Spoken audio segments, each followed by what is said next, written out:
I wanted to do this video speaking a little bit about the possibility of Shane McMahon joining AEW. Um, there's been all sorts of speculation about whether Shane McMahon is going to get back into the wrestling world and potentially join All Elite Wrestling after he was pictured in a meeting with Tony Khan, who obviously runs AEW. There was a meeting that was I believe it was an airport somewhere, and some fan just happened to just come in and then take a picture where Tony Khan seemed to kind of almost be smiling, and Shane didn't looked a little bit stunned, maybe not too pleased. But you know, with let's say you take Shane McMahon, he joins AEW.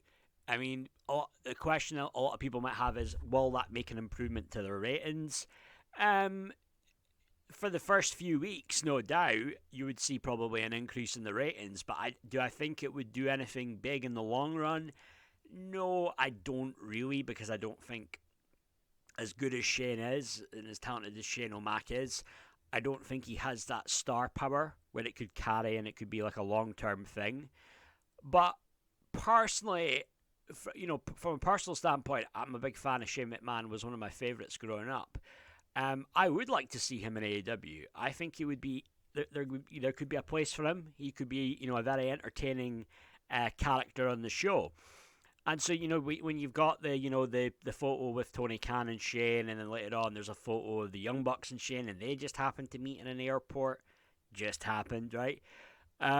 So maybe there's going to be maybe down the line, maybe in a week or so, you'll see maybe a couple more things, maybe references on TV. Maybe there's another, like an AEW wrestler will post a photo of themselves and Shane. Maybe they're hinting at these things and they're dropping some clues. And who knows, down the line, maybe we will see Shane McMahon in AEW.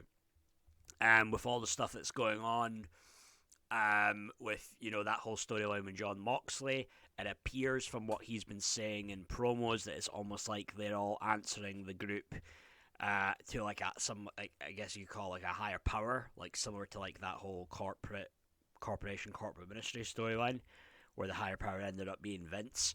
Is it possible that that's the guy that's leading this U group that's like, it's like a U version of the Blackpool Combat Club with Moxley, Cesaro, Wheeler Yuta, Neville, Marina Schaefer? Possibly. I mean, who knows? People point out certain things that Shane McMahon was when they did that Raw Underground thing. There's footage. There's someone there of him and Marina Schaefer there when she was in WWE. Maybe pointing out to that could be something there. There's a connection there because Shane McMahon's like a big MMA guy. I don't know, but again, it could be interesting there. But the thing is, what will Shane McMahon being a heel in AEW work? Because again, I can imagine if Shane McMahon, first time he makes an appearance in AEW, he's probably going to get they're probably going to pop. He would probably get cheered. So I don't know. I mean, maybe you have him as a kind of like a tweener initially, but then later on he just comes a full blown heel. But it is interesting though with all the stuff though, because everything that's been going on with McMahon and the whole thing with the lawsuit, I don't need to get into all of that. But some people might think, oh well, if Shane McMahon goes to AEW, the competition, is that like a fuck you to his dad Vince, because it's like the competition and how it was a big thing, Vince. It was all about WWE, WWF. It was in his genes essentially with his dad, Vince McMahon Sr. But I mean, I personally don't think it would be like a fuck you to Vince if Shane goes to AEW. If anything, I think it's a fuck you to the brother-in-law, Triple H. Like, I think it's a fuck you to Triple H because all of a sudden it's so like overblown now, all this stuff with Triple H and it being like the Paul Levesque era. Or you're seeing him and his good buddy Shawn Michaels peer all the time on TV, on camera, like with NXT and all that bullshit. And they were doing like a spoof thing of like something that they did when they were DX last week, I believe, right? Like the State of the Union thingy or whatever it was they did back in '98. But like, I think it's more, now all of a sudden, you've got it's very clear that this is really what Triple H wanted, as far as I can see. He's now running the show, and it's just like, so to me, it's like so bloody pretentious when you see at the end credits, you've got to have you see his name popping up on the as one of the executive producers at the very end. Like, we never saw that shit with Vince McMahon's name popping up at the end, and you know what? He wouldn't fucking want that.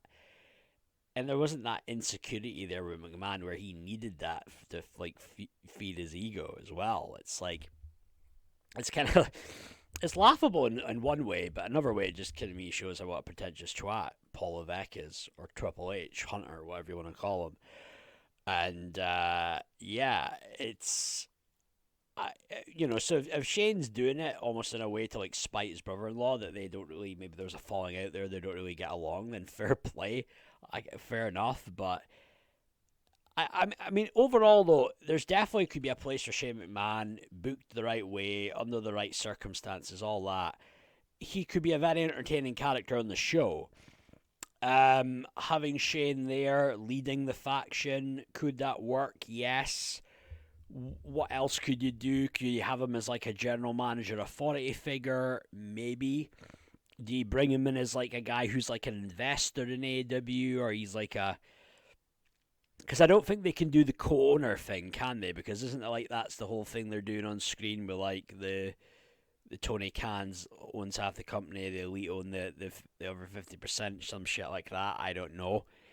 But again, they've probably dropped all that shit, and it's like the whole thing of like, oh, the Elite, oh, how shocking, they attacked Tony Khan, and now he's got to be off TV, and he's wearing a neck brace and all this stuff.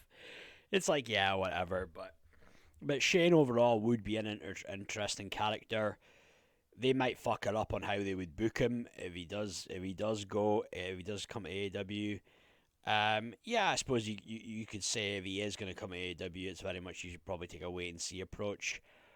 But I suppose it's a big thing now because it's hard for him to be a heel now, because I think he'll be over. He'll have that respect, I think, with AEW fans. I think if he joined and you heard us, and I don't know if they'd get the rights to the "Here Comes the Money" song, but if he came out, they would pop, But it would be a big thing if you heard that "Here Comes the Money," that pop alone, that would be something. I mean, the pop that he got when he came back in 2016, that was someone else too, right? Remember, we think back to that. That was a real big moment. He had been away for almost like 7 years. And but yeah, it's a weird thing with Shane McMahon, because as well, it's like, when he turned heel, well, this is back like 2019, this is when he was running SmackDown, right? It got to a point where I got kind of sick of seeing him, because it was the same old shit. Shane being aligned with the heels like Elias and Drew McIntyre, and it was the Revival, right? And after a while, it was kind of sad to see, but I never thought I'd be sick of seeing Shane McMahon on TV, and I got to the point where I was kind of getting sick of him. It was like almost like, it was kind of weird, wasn't it, back then, that Shane McMahon had like go away heat. And I don't know, I never thought I would have seen the day that would have happened, but but yeah, I mean, AEW, why not? Why not bring him in? I think it's not even so much that Shane being a good on-air character. I think it's Shane, maybe not so much creativity, but business with connections. The business side of things is where Shane could really help AEW get to the next level. I think it's almost like you could have like a legit 50-50 business partnership with Shane McMahon and Tony Khan, and that's what could potentially bring AEW to new heights. But hey, even as a character, even I imagine he could probably still go, even 54 going on 55. He maybe wants to have one more match, one big thrill, do one more bump. He probably didn't like the way that things ended with that whole thing with the Miz, and Miz is running the ropes in his suit at WrestleMania. That just seemed like one big, like, it was probably done. There was probably not much planning to it. It was probably like a last minute thing, and then you saw what happened there, that it was all went to shit, and then Snoop Dogg had to improvise, do a people's elbow. So I think Shane would want to be remembered better for one more match, and maybe he could get a good match out of someone in AEW.